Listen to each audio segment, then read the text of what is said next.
Assalamualaikum warahmatullahi wabarakatuh. Innal hamdalillah nahmaduhu wa nasta'inuhu wa nastaghfiruh wa na'udzu billahi min shururi anfusina wa min sayyiati a'malina. May yahdihillahu fala mudilla lahu wa may yudlilhu fala hadiya lahu. Ashhadu an la ilaha illallah wahdahu la syarika lahu wa ashhadu anna Muhammadan 'abduhu wa rasuluhu la nabiyya ba'dahu. Qala rabbi shrah li sadri wa yassir li amri wahlul 'uqdatam min lisani yafqahu qawli, amma ba'd. Alhamdulillah, kita bertemu lagi pada minggu ni untuk sambung kita punya pengajian berkenaan akidah Ahlus Sunnah wal Jamaah.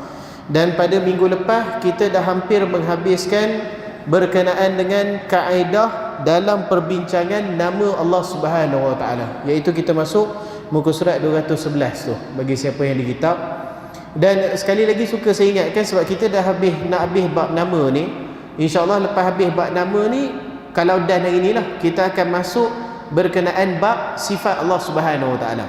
Jadi suka saya nak ingatkan awal dulu, sebelum kita masuk membincangkan berkenaan nama-nama Allah Subhanahu Wa Taala, ada kita bincangkan bahawasanya dalam perbincangan berkenaan Allah ni, kita ada tiga perkara, kita ada tiga pembahagian yang utama.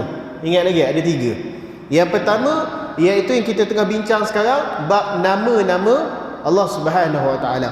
Dan di antara tiga bab ni, yang paling kecil sekali adalah bab nama-nama Allah Subhanahu Wa Taala. Yang ni paling kecil, kita tahu.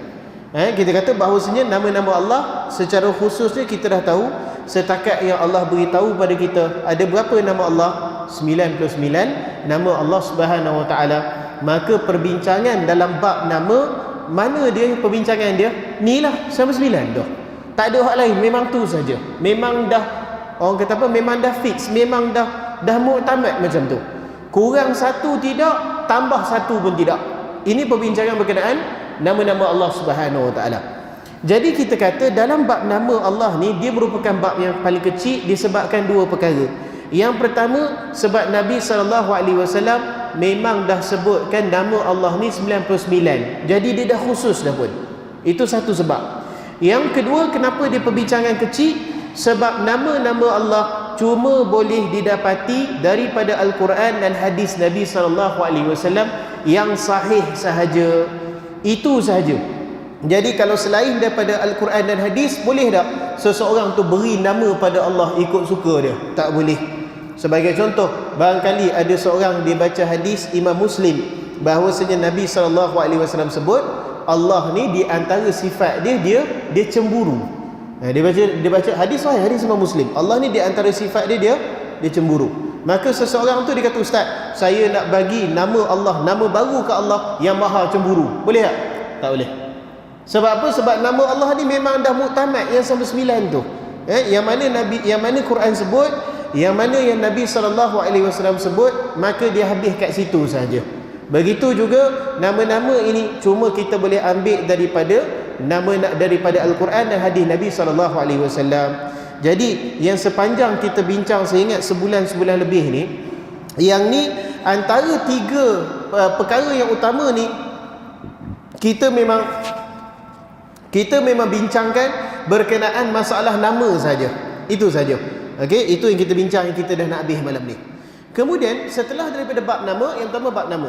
Yang kedua, kita perbincangannya adalah berkenaan dengan sifat Allah Subhanahu Wa Taala, dan perbincangan berkenaan sifat adalah lebih luas daripada perbincangan berkenaan nama. Sebab apa? Sebab berkenaan sifat ni dia tak macam nama. Nama Nabi SAW dah sebut bagi Allah 99 nama. Dah ada dah nombor tu sama 9. Ada pun perbincangan berkenaan sifat, ada tak Nabi beritahukan pada kita berapa sifat Allah? Jawabnya tak ada. Okey? Jadi sifat Allah ada berapa, Ustaz? Wallahu a'lam. Setakat ni pun saya tak pernah jumpa satu mana-mana tulisan ulama yang cerita berapa sifat Allah dia kumpul. Setakat ni tak ada. Sebab apa? Sebab terlalu luas, terlalu banyak. Dalam Quran banyak menceritakan sifat-sifat Allah Subhanahu Wa Taala yang tak semestinya boleh jadi nama. Begitu juga dalam hadis Nabi SAW banyak menceritakan sifat Allah yang tidak boleh dijadikan nama. Sifat seperti contoh cemburu, sifat seperti contoh tumit Allah Subhanahu Wa Taala, sifat seperti tangan Allah Subhanahu Wa Taala. Sifat seperti Allah tertawa. Takkan kita nak kata salah satu nama Allah adalah Ad-Dhahhak. Apa maksud Ad-Dhahhak? Yang maha ketawa. Mana boleh? Itu sifat dia tertawa. Tetapi adakah dia nama? Dia bukan nama. Maka disebabkan tu kita boleh faham perbincangan sifat lebih luas daripada perbincangan nama, sebab sifat yang Allah sebut dalam Quran dan Sunnah lebih banyak daripada yang Allah sebut daripada bab nama. Okey. Tetapi masih lagi bila kita bincang dalam bab sifat ni, tidak lari daripada kefahaman sifat Allah cuma kita boleh ambil daripada Al-Quran dan juga hadis Nabi SAW sahaja. Kita tak boleh sifatkan Allah ikut suka hati kita, tak boleh macam tu. Disebabkan itu perbincangan bab sifat lebih besar daripada nama, tetapi lebih kecil daripada perbincangan yang ketiga. Okey, ni dulu sebelum kita masuk bab nama saya ada cerita bab ni. Okey. Jadi perbincangan yang ketiga apa dia? Saya ulang balik. Yang pertama nama Allah, yang kedua sifat Allah, dan yang ketiga apa dia? Ni perbincangan yang paling besar, iaitu al-ikhbar anillah. Ini yang ketiga. Dan saya ingat yang ketiga ni kurang dibincangkan. Dua ni selalu kan. Yang ketiga ni al-ikhbar anillah. Al-ikhbar anillah maksudnya pengkhabaran berkenaan Allah daripada perkara yang umum, yang makul, yang boleh difikirkan. Kita kata sebagai contoh, mudah kita kata Allah itu wujud. Boleh tak sebut Allah wujud? Mestilah boleh. Takkan kata Allah tak wujud pun, betul? Tetapi kalau nak kata nama Allah Maha Wujud, tak boleh. Sebab Allah tak pernah sebut dalam Quran ataupun hadis dia kata nama aku Maha Wujud, tak boleh. Ataupun kita nak kata salah satu sifat Allah Ustaz adalah wujud, itu pun tak boleh. Sebab apa? Sebab Allah tak pernah sebut dalam Quran ataupun hadis sifat dia wujud. Tetapi sekadar pengkhabaran kita pada manusia, kita kata Allah ni ada, kamu tak yakin kalau Allah itu ada, boleh tak sebut macam tu? Tidak ada masalah. Okey. Begitu juga dengan salah satu ikhbar yang selalu dalam kitab-kitab silap banyak sebut. Terus saya ingatkan hatta dalam kitab Ibnu Taimiyah pun, walaupun dia memang orang kata apa sangat tegas dalam perbincangan ni, ada juga diguna perkataan seperti Allah itu wa huwa qadim. Qadim ni apa? Qadim ni maksud dia berdiri dengan sendiri, dia tidak ada awalnya, dia ni yang dia dulu ada selain daripada semua benda dia. Itu qadim. Betul tak? Qadim ni sifat Allah ke? Bukan. Sebab Allah tak pernah sebut sifat dia qadim. Qadim ni nama Allah ke? Bukan. Sebab apa? Sebab Allah tak pernah sebut nama dia qadim. Tetapi sekadar beritahu Tuhan ni dia qadim, iaitu dia dah lama ada, bahkan dia ada sebelum daripada segala makhluk ada. Boleh tak sebut macam tu? Boleh, betul lah tu. Malahan tu salah satu daripada makna al-awwal, betul tak? Betul tak? Jadi tidak ada masalah. Okey.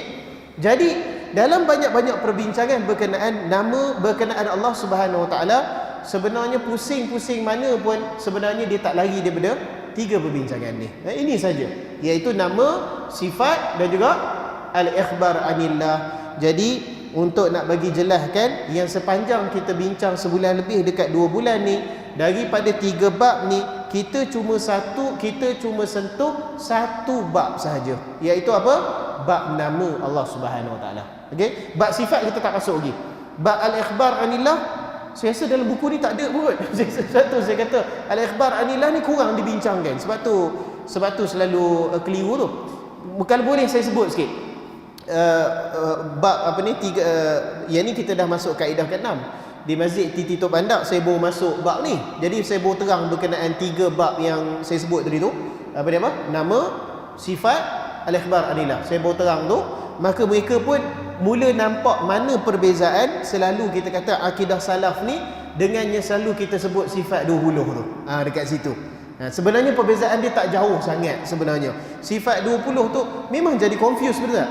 Sebagai contoh kita kata sebelum ni lah, kalau sebelum kita tengok 3 pembahagian tu, kita kata Allah wujud, sifat Allah wujud. Saya pun pertama kali dengar dari segi logik, mestilah logik kita kata Allah wujud, betul tak? Takkan kita kata Allah tak wujud kot. Sebab tu orang berpegang dengan sifat 20 tu, antara sifat Allah adalah wujud. Takkan kita kata Tuhan itu tidak wujud. Dia jadi keliru kat situ. Jadi sehinggalah alhamdulillah saya jumpa tulisan Ibnu Qayyim dalam bab ni, baru saya clear, iaitu dia membezakan di antara bab sifat dengan bab al-ikhbar anillah. Dalam bab sifat kita tak ada sebut Allah wujud, sebab Allah tak pernah sifatkan dia dengan wujud, tak pernah.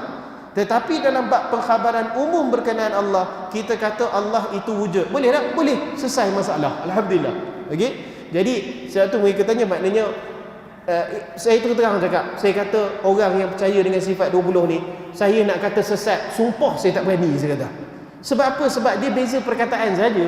Kalau sifat 20 tu ditukar kepada al-ikhbar anillah berkenaan 20 perkara, tak ada masalah. Boleh nampak? Tidak ada masalah dekat situ. Jadi sebenarnya dia lebih kepada kejituan perbincangan saja. Itu saja. Dia bukan satu masalah besar. Dia bukan satu sehingga membuatkan terkeluar daripada agama. Tidak. Saya terang saya cakap, saya tak pandang macam tu. Okey, tapi nak kata tak tepat tu boleh. Itu pada saya tidak berapa tepat lah, sebab Allah tak pernah sifatkan diri dia dengan wujud, qidam, baqa, mukhalafatul lil hawadis. Walaupun itu semua dalam ikhbar adillah betul, tapi dalam bab sifat Allah tak boleh sebut macam tu. Tuan-tuan faham? Dia bezakan di antara dua perkara tu. Okey. Jadi kita kata bila faham macam tu, saya ingat banyak benda boleh selesai lah. Sebagai contoh, saya bagi contoh ni, saya ingat satu contoh yang daripada dulu ada sampai kiamat pun tak akan hilang contoh ni. Sebagai contoh, ayat 5 daripada surah Taha, Ar-Rahmanu 'alal arsy istawa, kan? Golongan salaf kata, maksudnya salafiyun, akidah salafi, bukan salafi hok duk gaduh duk kapi orang, dah bukan tu. Maksudnya akidah salafiyun. Saya pun percaya macam tu juga. Ayat tu dia kata Ar-Rahmanu 'alal arsy istawa. Tuhan yang bernama Ar-Rahman itu meninggi di atas arasy. Tuhan yang bernama Ar-Rahman itu bersemayam di atas arasy. Baik, salafiyun kata bersemayam tu ataupun meninggi itu maksud dia meninggi ya. Jangan kita cuba nak alih-alih. Meninggi itu meninggilah. Allah mensifatkan diri dia dengan istiwa. Tak boleh sebut lain. Okey. Asy'ariyah pula kata apa dia?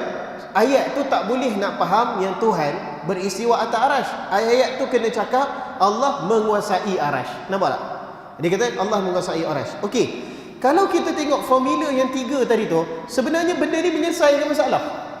Boleh tak kalau saya sebut? Saya kata di dalam perbincangan sifat Allah, istiwa itu adalah bersemayamnya Allah, tingginya Allah di atas arasy. Betul tak? Betul tak? Sebab Allah sebut dalam Quran tu.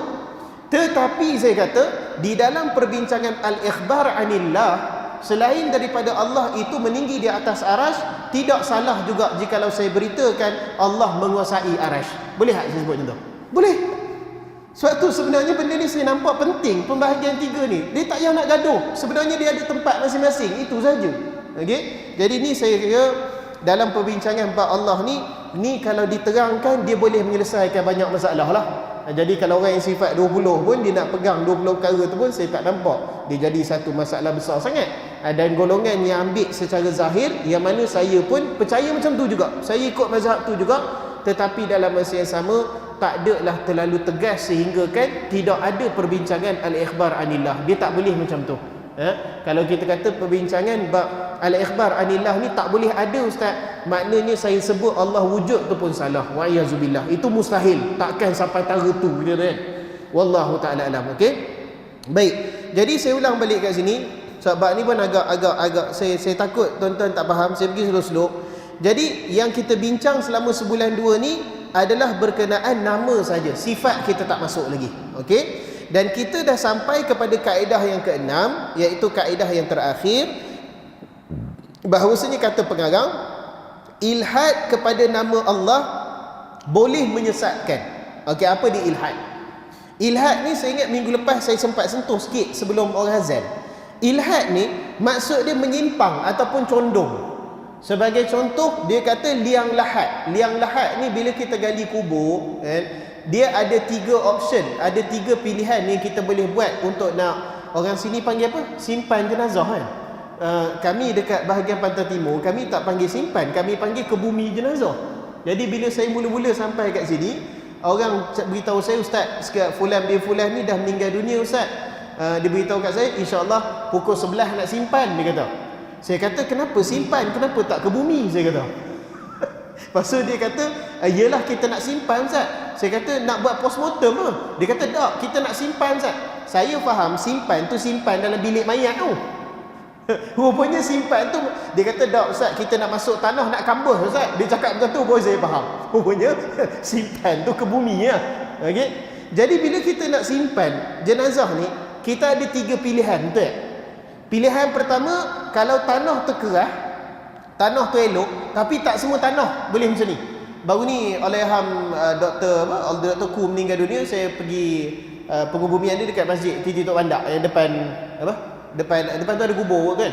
Dia punya tanah dia tak kuat. Kita kata kalau tanah kuat daripada kubur tu, kalau tanah dia kuat yang menghadap ke kiblat, kita akan gali apa? Kita akan gali liang lahat, betul tak? Tapi tanah kuat saja. Kalau tanah tak kuat tak boleh Okey. Jadi liang lahat ni kenapa dipanggil lahat? Kenapa orang Arab panggil lahat? Lahat ni maksudnya condong ke satu sisi.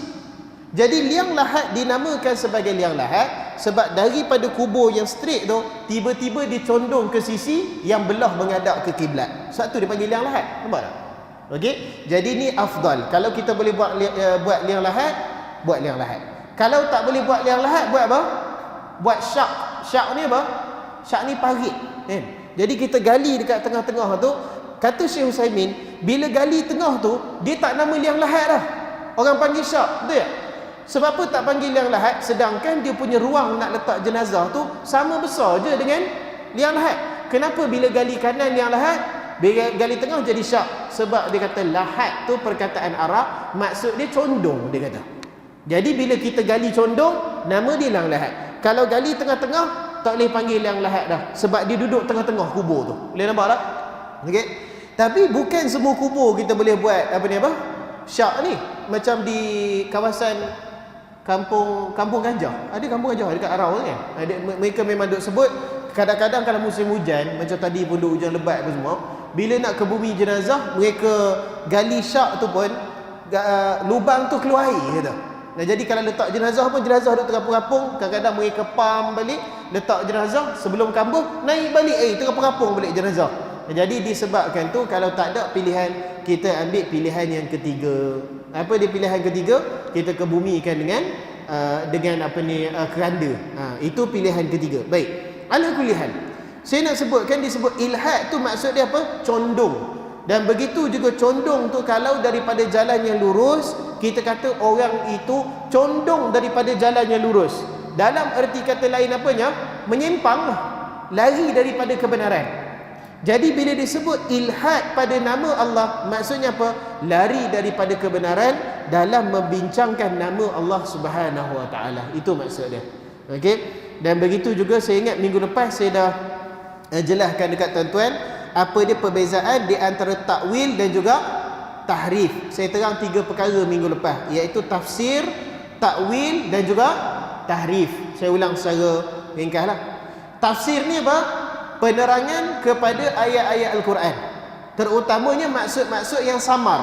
Okey, macam yang kita belajar Ahad pagi tu, itu tafsir ke apa? Itu tafsir dia tu, iaitu ayat-ayat yang samar, tak tahu ayat tu cerita pasal apa, tak tahu ayat tu berkenaan apa, tak tahu sababun nuzul ayat tu apa, tak tahu hukum ayat tu apa. Itu semua boleh dijawab dengan tafsir. Itu tugas tafsir.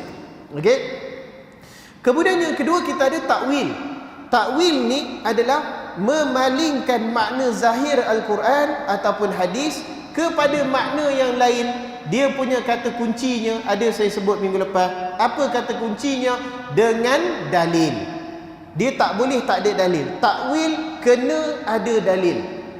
Contoh minggu lepas kita sebut Allah Subhanahu Wa Taala berfirman, wa idza qara'tal Quran fasta'iz billahi minasyaitanir rajim. Allah kata kalau ikut zahir ayat tu, Allah kata apabila kamu telah selesai membaca Al-Quran, maka mintalah lindungan daripada Allah Subhanahu Wa Taala daripada syaitan yang dirjam. Zahir ayat tu dia sebut lepas baca Quran ke sebelum baca Quran? Lepas, sebab dia guna fa'il madhi. Qara'ta maknanya kamu telah selesai membaca. Tetapi kita tahu amalan kita sekarang, kita tak baca selepas, kita baca sebelum. Yang ni maksudnya makna zahir Quran tu kita dah memalingkan maknanya. Nampak? Allah kata baca selepas, kita baca sebelum. Dia dah tertukar makna dia tu. Kita kata kenapa macam tu Ustaz? Jawabnya sebab inilah dia pentakwilan Nabi SAW. Daripada sunnah baginda baca a'udzubillah sebelum baca Quran, bukan lepas baca Quran. Ini takwil. Okey? Jadi kata kuncinya adalah takwil ni dia wajib ada dalil. Wajib. Kalau tak ada dalil macam mana Ustaz? Kalau tak ada dalil, kita pegang pada makna asalnya sahaja, makna zahirnya sahaja. Kalau macam mana Quran sebut macam tulah kita kata. Okey, kalau ada takwil, okey, baru boleh consider, baru boleh kita timbang balik kita kata. Wallahu alam. Baik. Adapun tahrif ni apa? Tahrif ni lebih kurang macam takwil, cuma beza dekat kata kunci tadi. Kalau dalam takwil menukar makna zahir Al-Quran ataupun hadis kepada makna yang lain, kata kuncinya apa? Dengan dalil. Tahrif ni lebih kurang, cuma dia beza kat satu tempat saja. Boleh teka tak boleh? Tahrif adalah menukar makna zahir Al-Quran ataupun hadis tanpa dalil. Itu tahrif. Tak ada dalil. Kita kata sebagai contoh dalam hadis Imam Muslim rahimahullahu ta'ala, Nabi SAW sebut secara jelas Allah Subhanahu Wa Ta'ala turun ke langit pertama pada sepertiga akhir malam. Jelas Nabi sebut apa? Nabi kata turun. Allah Subhanahu Wa Ta'ala turun ke langit pertama pada akhir sepertiga malam. Kita pun faham macam itulah. Tetapi kalau ada golongan kata tak. Yang ni walaupun perkataan tu dicakap turun, tapi sebenar-benarnya Allah nak maksudkan turun rahmat Allah, bukan dia sendiri yang turun. Yang ni tahrif ke takwil? Yang ni tahrif ke takwil? Yang ni tahrif. Sebab apa kita kata tahrif? Sebab tak ada dalil sebut macam tu. Ada tak dalil yang Nabi SAW sebut dan yang dimaksudkan turunnya itu adalah rahmat Allah, bukan Allah? Nabi tak pernah sebut. Ada tak sahabat radhiyallahu anhum sebut yang kata-kata Nabi Allah turun tu, Nabi tak maksudkan Allah turun, Nabi maksudkan rahmat Allah yang turun? Ada tak sahabat sebut macam tu? Tak ada. Maka dia tak ada dalil. Okey, jadi ni bukan takwil. Walaupun orang-orang yang selalu berfahaman macam ni, dia kata ini kita kena takwilkan. Ini bukan takwil, tuan-tuan. Ini apa? Ini tahrif. Sebab apa? Sebab apa tahrif? Sebab tidak ada dalil. Okey? Cuma soalan ni yang menariknya, Syekh Utsaimin ditanya mengenai perkara ni. Dia tanya, habis tu Syekh, kenapa orang yang buat kerja macam tu, dia tak kata kami mentahrifkan ayat ni? Kenapa dia tak cakap macam tu? Kata Syekh Utsaimin, kalau dia sebut siap-siap kami mentahrifkan ayat ni, habis tak ada orang dengar dia tu. Sebab tahrif ni jenayah besar. Dalam apa? Dalam Al-Quran, betapa banyak Allah Subhanahu Wa Ta'ala mengingatkan kita berkenaan sikap Bani Israel, betul tak? Yuharrifuna al-kalima an mawadhi'ih. Yuharrifuna al-kalima an mawadhi'ih. Maksudnya apa?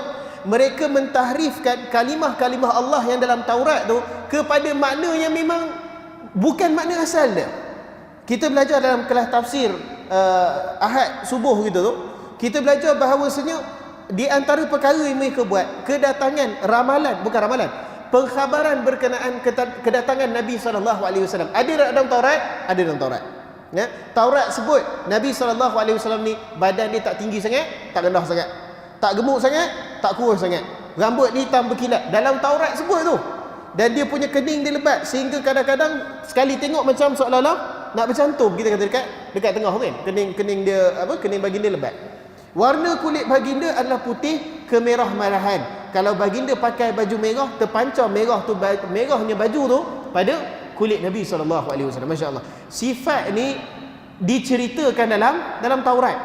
Jadi bila mereka tengok perkara ni, mereka nampak sudah kerja. Ya sungguh Muhammad ni ada nampak gaya Nabi akhir zaman. Dicerita dalam Taurat, yuharrifunal kalima an mawadhi'ih. Maka mereka ubah kalimat-kalimat itu kepada maksud yang bukan maksud sebenarnya. Mereka ubah apa?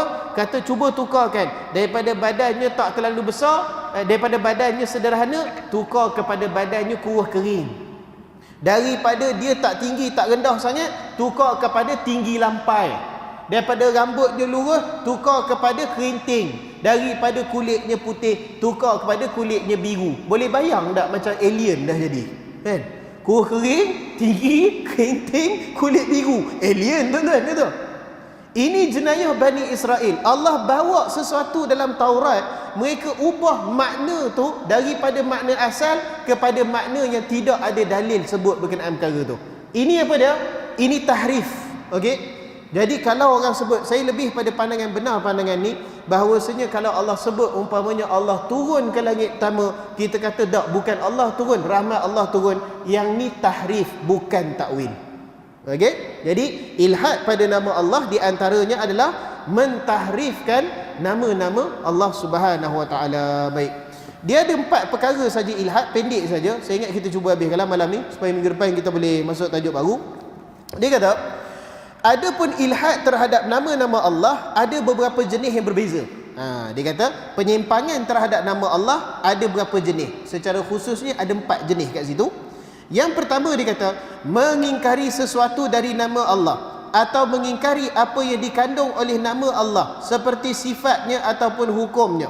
Jadi yang dimaksudkan dengan ilhad dalam hal ini ialah sikapnya mengingkari semua nama Allah ataupun sebahagian daripadanya, ataupun mengingkari sifat atau hukum yang terkandung di dalam nama Allah yang semestinya ia sabitkan. Lihat contoh dalam pembahasan kaedah kelima di atas. Apa maksud dekat sini? Dekat sini dia nak dekat sini dia nak tolak golongan Jahmiyah dan juga golongan Mu'tazilah dan juga sebahagian daripada Asy'ariyah. Apa masalah dia dekat sini? Kita kata golongan Jahmiyah kata Allah tidak ada nama, Allah tidak ada sifat. Hak ni paling ganas kita kata. Allah tak ada nama, Allah tak ada sifat. Kenapa Jahmiyah sebut macam tu? Sebab dia kata kalau Allah ada nama, maka Allah sama macam makhluk. Kita kan makhluk kan? Nama saya makhluk manusia. Nama apa? Nama Azri. Tuan Imam kita makhluk manusia. Nama apa? Nama Ustaz Azam umpamanya. Kan? Saya punya jiran dulu dia ada beruk seekor guna untuk pulas kelapa. Nama beruk dia Robert. Jadi kita kata itu makhluk, ada nama. Jadi Jahmiyah kata kalau Allah pun ada nama, maka Allah pun sama macam makhluk. Dia pusing tak tu. Jadi dia faham bahawasanya Allah tidak ada nama. Begitu juga kalau Allah ada sifat, Allah sama macam makhluk, maka Allah tak ada sifat. Masya-Allah, na'udzubillah min zalik. Jadi di sini kita kata ini apa dia? Ini ilhad lah. Sebab apa ilhad? Sebab Allah dah menetapkan bagi diri dia nama dia, dan Allah telah menetapkan bagi dia sifat dia, betul tak? Bila Allah sendiri yang tetapkan, kita menafikan, itu menyimpang ke jalan lurus? Menyimpanglah tu. Sebab Allah tetapkan bagi diri dia sendiri. Allah beritahu kita antara nama dia apa? Ar-Rahman. Surah Ar-Rahman. Ar-Rahman Ar-Rahim. Antara nama dia Ar-Rahman Ar-Rahim. Dalam akhir suratul Hasyri yang ramai tuan imam selalu baca tu kan dikumpul banyak nama Allah, 18 ke apa kat situ. Huwal malikul qudusus salamul mu'minul muhaiminul azizul jabbarul mutakabbir subhanallahi amma yusyrikun. Kan dalam tu Allah perkenalkan nama dia. Dia adalah yang memiliki, dia yang maha suci, dia yang maha lemah lembut dan sebagainya. Itu semua nama Allah yang Allah beritahu kat kita. Inilah sebahagian daripada nama Allah. Jadi bila Allah beritahu, Allah perkenalkan dekat kita itu nama Allah. Tugas kita apa? Tugas kita akuilah nama tu nama dia, itu saja. Okey? Jadi golongan Jahmiyah mereka ilhad, mereka menyimpang. Sebab apa? Sebab apa yang Allah tetapkan bagi dirinya, mereka nafikan kesemuanya, sama ada nama ataupun sifat, dua-dua. Adapun golongan Mu'tazilah, kat sini pun ada diisyaratkan sikit. Golongan Mu'tazilah pula dia terima nama Allah tetapi dia tolak sifat Allah. Yang ni pun satu hal juga. Dia tolak nama Allah, dia terima nama Allah tetapi dia tolak sifat Allah. Maksudnya dia akui nama Allah Ar-Rahman, nama Allah Ar-Rahim, nama Allah Al-Malik, nama Allah Al-Qudus dan seterusnya, semua sampai 9 tu. Dia akui semua nama tu, tetapi dia kata nama-nama tu Allah ada nama saja tetapi tidak ada sifat. Yang ni tak masuk akal. Bukankah kita kata dalam setiap nama Allah tu ada sifat tu ya? Nama Ar-Rahman ada sifat yang maha penyayang. Nama Al-Malik ada sifat milkiyah, pemilikan Allah Subhanahu Wa Taala. Nama Alim ada sifat ilmu Allah Subhanahu Wa Taala. Kita kata habis tu kalau Allah tak ada sifat, dalam nama-nama Allah tu ada apa? Kita tanya Mu'tazilah. Mu'tazilah kata Allah ada nama tapi tak ada sifat. Jadi kalau macam tu, dalam nama-nama Allah tu ada apa? Apa jawapan Mu'tazilah? Jawapannya dalam nama-nama Allah memang tak ada apa pun dia kata. Habis tu kata sifat-sifat tu, dia kata itu cuma nama yang Allah pilih, nama yang Allah suka. Nama tu cuma nama yang berlainan, tidak membawa sifat yang berlainan. Masya Allah. Jadi nama Allah Al-Basir, nama kosong, tidak ada terkandung di dalamnya sifat maha melihat. Itu maksud Mu'tazilah. Nama Allah Al-Alim, namalah Alim, tetapi tidak terkandungnya sifat ilmu. Benda ni saya ingat tak boleh terima lah kata. Jauh menyimpang sangat kita kata kan. Jadi ni jalan lurus ke ilhad? Ni ilhad lah ni, iaitu penyimpangan daripada nama Allah Subhanahu Wa Taala dan juga sifat Allah Subhanahu Wa Taala. Yang tu yang pertama, ilhad jenis pertama. Baik. Kemudian ilhad yang jenis kedua, dia kata, yang tadi tu dia nafi, Allah beritahu dia nafi. Yang kedua ni apa pula? Menambah nama-nama bagi Allah yang Allah sendiri tidak pernah menamakan dirinya dengan nama tersebut. Allah tak pernah sebut nama dia macam tu. Dia memandai-mandai bagi ke Allah Subhanahu Wa Taala nama tersebut. Okey? Apa nama tu? Sebagai contoh, kita kata orang Nasrani menamakan Allah dengan bapa, father. God the Father, kita kata kan. Pernah ke Allah kata aku ni ayah kamu? Mana pernah Allah Subhanahu Wa Taala sebut macam tu.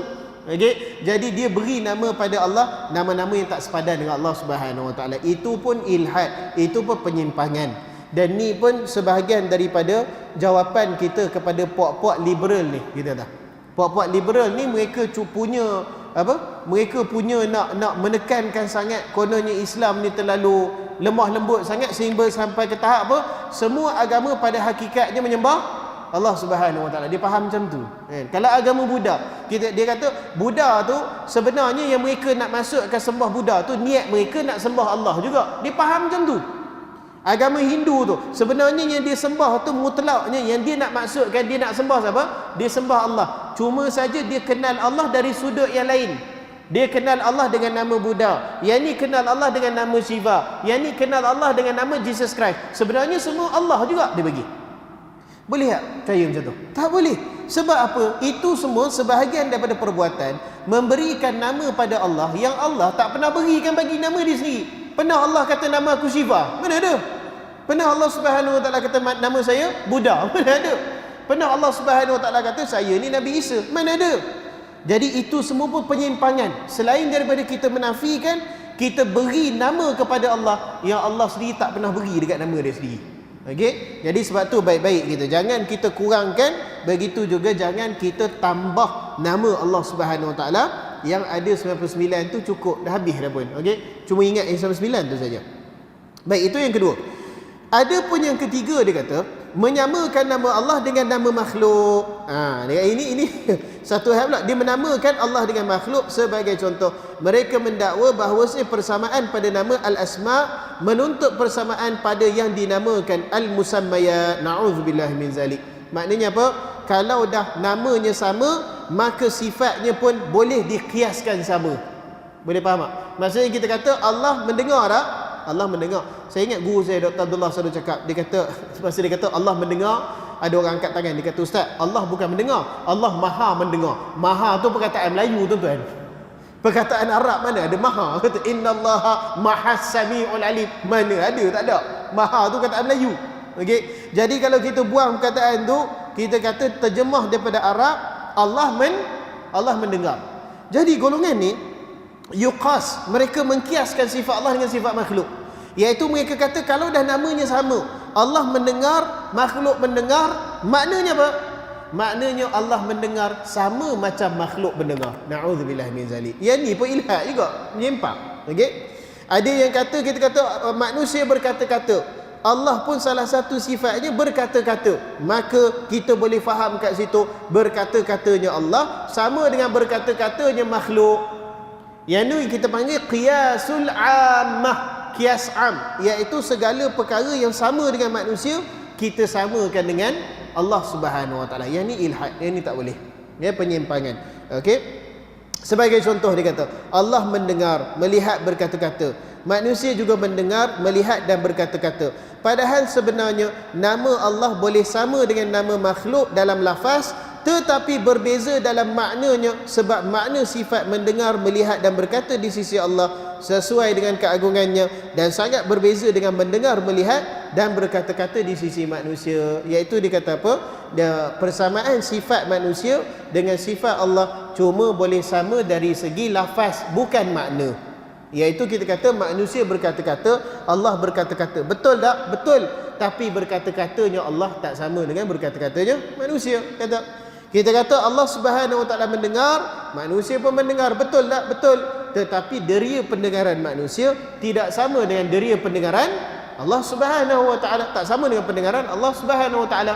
Maka di sini kita kata ilhad yang jenis ketiga, dia mengkiaskan. Sebagaimana Allah mendengar, macam itulah manusia mendengar. Macam itulah manusia mendengar. Dia faham macam tu. Okey, wallahu alam. Baik, saya ingat untuk agama Kristian sama juga, mereka meletakkan Nabi Isa itu sebagai Tuhan, sama juga itu. Dia meletakkan sifat kemanusiaan pada siapa? Pada Allah Subhanahu Wa Taala. Dan Allah tegur perkara ni. Sebab tu Allah Subhanahu Wa Taala sebut dalam Quran, Allah kata sesungguhnya Isa dan sesungguhnya Isa itu adalah hamba Allah. Begitu juga wa ummuha siddiqah. Dan maknya Nabi Isa tu seorang yang sangat-sangat benar, kata Allah Subhanahu Wa Taala. Kemudian Allah kata kedua-duanya yakulani ta'am. Allah kata Nabi Isa dan mak dia dua-dua makan makanan. Al-Hafiz Ibnu Kathir dalam dia punya tafsir dia terangkan apa maksud Allah kedua-duanya makan makanan. Maksudnya adalah Allah suruh golongan Kristian lah, Nasrani ni nama sekarang Kristian lah. Allah suruh berfikir bahawasanya Nabi Isa itu mempunyai sifat kemanusiaan. Dan mana-mana manusia dalam dunia ni pun yang saling fitrahnya, yang elok fitrahnya, tak ada orang dalam dunia ni menyamakan Tuhan dengan diri dia sendiri. Saya kira tak ada. Hatta agama musyrik mana pun, hatta orang asli dalam hutan pun yang tak pernah dengar Islam, tak pernah dengar Kristian, pernah tak mereka menyamakan diri mereka dengan Tuhan? Tak pernah, betul tak? Jadi di sini Allah sebutkan orang Nasrani, mereka menyamakan Allah dengan diri mereka, iaitu sifat kemanusiaan. Khusus dalam ayat tu Allah sebut mereka makan makanan kullu kanat yakulani ta'am. Kana yakulani ta'am. Kedua-dua mereka memakan makanan bumi. Al-Hafiz Ibnu Katsir kata apa maksud makan makanan bumi? Yang pertama dia kata Tuhan tak makan, Tuhan tak lapar, Tuhan tak memerlukan kepada rezeki. Dalam Al-Quran Allah sebut Allah tak minta makan daripada kamu, bahkan Allah yang beri makan daripada kamu. Subhanallah. Allah tak minta rezeki daripada kita, bahkan Allah lah yang merezekikan kita. Itu satu. Dan yang kedua kata Ibnu Katsir, manusia ni di antara sifatnya yang hina. Kita semua sama. Antara sifatnya yang hina apa? Setiap manusia bila makan, dia kena keluar balik makanan hak dia makan tu. Jadi Allah Subhanahu Wa Taala sebutkan dalam Quran ni, cuba kamu tengok betul-betul, fikir betul-betul. Nabi Isa tu makan makanan bumi. Lepas dah makan makanan bumi tu sakit perut, kena berkhulwah. Zaman dulu bukan ada toilet, kena berkhulwah, cari tempat bersendirian untuk melepaskan hajatnya. Adakah itu Allah Subhanahu Wa Taala? Itu yang Allah suruh fikirkan. Okey. Jadi ni ilhad jenis ketiga, iaitu sifat Allah dia pergi samakan dengan sifat manusia. Bahkan saya ingat sebenarnya secara jujurnya golongan macam Mu'tazilah, golongan macam Asy'ariyah dan sebagainya, mereka muncul sebab kes ni lah. Mereka tak mahu samakan Allah dengan makhluk. Cuma niat tu betul dah, cuma cara tu silap, sehingga menafikan Allah tak ada sifat. Hak yang tu melampau sangat lah. Tapi dia punya niat tu, dia nak mensucikan Allah daripada makhluk. Cuma kena betul cara. Sebab kalau tak betul cara, jadi macam Jahmiyah lah. Jahmiyah sampai ke tahap nak kata Allah wujud pun tak boleh. Sebab apa? Sebab kalau kata Allah wujud, sama dengan manusia wujud. Jadi Allah tidak wujud, tetapi dia bukan tidak wujud. Macam mana tu? Duduk pertengahan benda yang tak boleh benda nak faham akal, kita kata kan. Sebab tu jangan bincang benda-benda macam ni. Suatu antara soalan yang saya tidak berapa gemar pun, kadang-kadang orang tanya, dia kata, Ustaz, Allah ni dia duduk bertempat ke di luar tempat? Saya cakap terus terang, saya tak nak. Saya tak mau. Saya suka pendekatan Al-Imam Malik rahimahullahu ta'ala. Imam Malik sangat bertegah dalam bab sifat Allah. Dia tak mau bincang. Sekadar mana ada dalam Quran, sekadar mana dalam hadis, bas, cukup. Kita beriman macam sebegitu saja. Maksud tu. Kita bagi ruang untuk azan insya-Allah. Lepas tu kita habiskan ilhad yang keempat ni.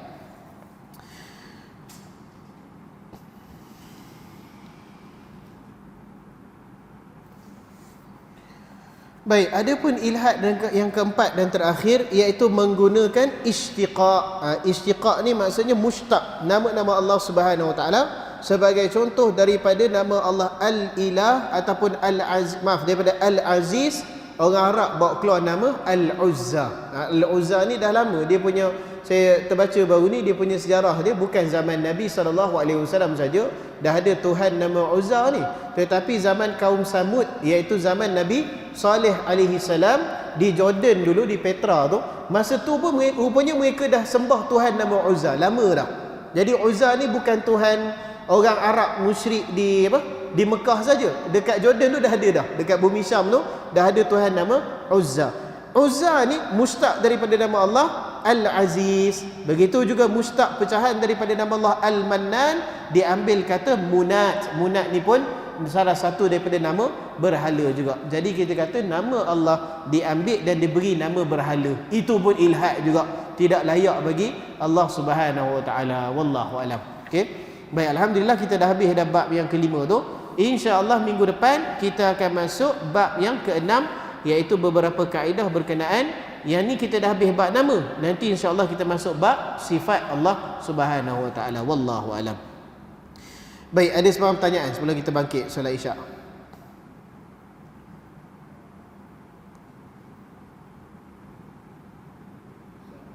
Ya, silakan.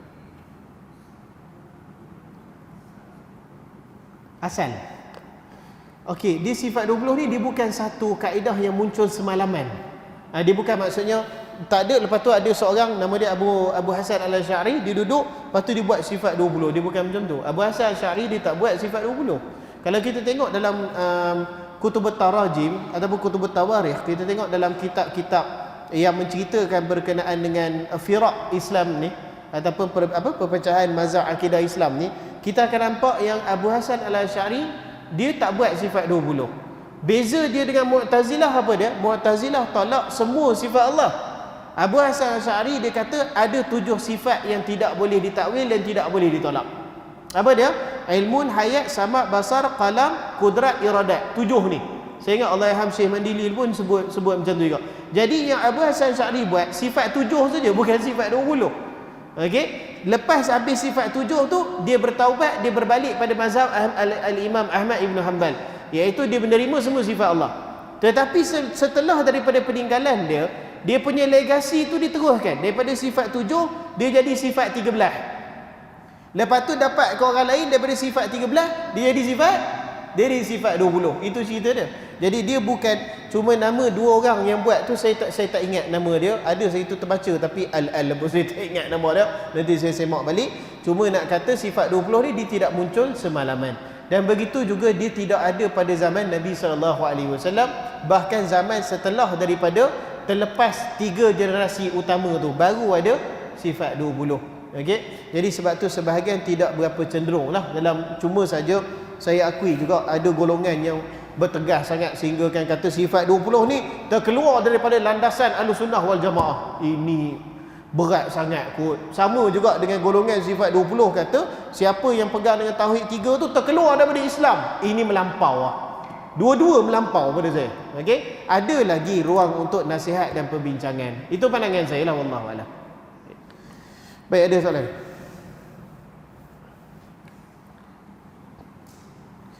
Baik, kalau tak ada saya ucapkan terima kasih dan kita akhiri dengan tasbih kafarah. Subhanakallah wa bihamdika asyhadu an la ilaha illa anta astaghfiruka wa sallallahu ala Muhammad wa ala alihi wa sahbihi wa sallam. Assalamualaikum warahmatullahi wabarakatuh.